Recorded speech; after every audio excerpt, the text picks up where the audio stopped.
وأن تصوموا خير لكم إن كنتم تعلمون. Louange à Dieu, maître des univers, nous témoignons qu'il n'y a de Dieu que Dieu et que Mohammed sallallahu alayhi wa sallam est le messager de Dieu qui a dit « Crains Dieu où que tu sois ». Mes chers frères et sœurs en islam, je vous recommande ainsi qu'à moi-même la piété, le fait de craindre Dieu. Allah est avec ceux qui le craignent. Les hommes, quelles que soient leurs différences de langue ou de couleur ou d'origine ou de croyance, tous recherchent le bonheur. Et si tu les interrogeais en quoi consiste le bonheur, ils te donneraient des réponses variées pour définir une vie heureuse et pleinement sereine. Nos autres musulmans, il nous revient de répondre à cette question de la façon la plus complète, qui ne nécessite aucun ajout. Qui veut le bonheur en cette vie et dans l'au-delà doit faire ce que Dieu lui a ordonné de faire et doit s'écarter de ce que Dieu lui a interdit d'entreprendre. Dieu, en effet, ne t'a ordonné que ce qui assure ton bonheur et ne t'a interdit que ce qui te rend malheureux.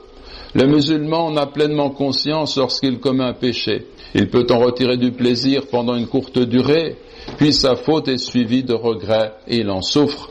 Le malheureux, c'est celui qui est cerné de toutes parts par les péchés qu'il accumule. L'homme heureux est celui qui croit et agit en faisant le bien. Voilà en quoi consiste le bonheur sans que la chose puisse être remise en question. Ce bonheur a un autre nom, mes frères et sœurs en islam, la piété, at-taqwa.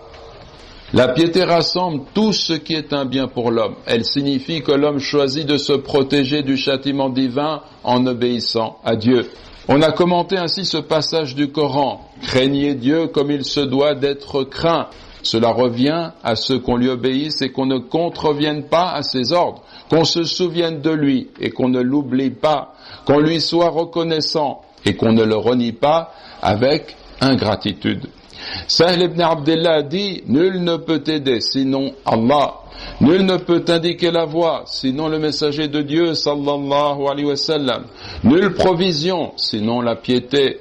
Nulle action sinon celle qui relève de la patience. » Il a affirmé aussi, Dieu lui fasse miséricorde, celui qui veut que sa piété soit authentique, qu'il délaisse tous les péchés.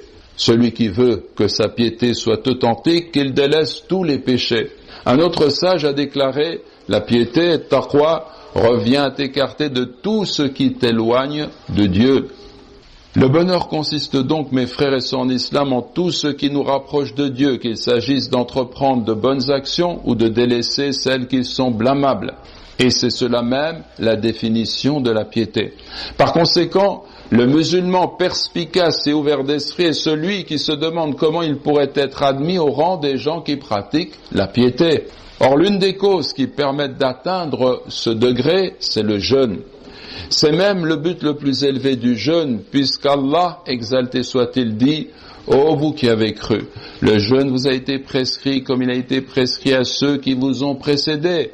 Peut-être pratiqueriez-vous la piété.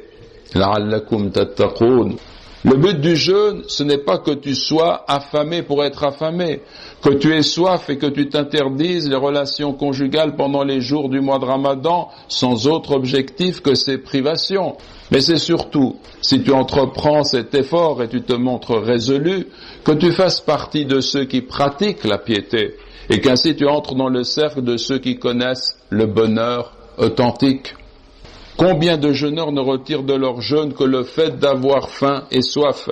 Et combien de personnes priant la nuit ne retirent de leur prière que le fait de veiller et de se donner du mal en pure perte? Pourquoi? Parce qu'ils jeûnent et prient avec des cœurs et des membres qui ne connaissent pas le sens de la piété. D'après Abu Huraira, le messager de Dieu sallallahu alayhi wa sallam a dit: celui qui jeûne le Ramadan avec conviction de foi en vue de Dieu et n'attendant sa récompense que de Dieu, ses péchés passés lui sont pardonnés.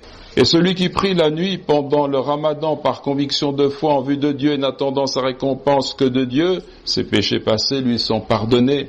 Et celui qui prie pendant la nuit du mérite, ou la nuit de la valeur, de la destinée, Laylatul Qadr, par conviction de foi en vue de Dieu et n'attendant sa récompense que de Dieu, ses péchés passés lui sont pardonnés.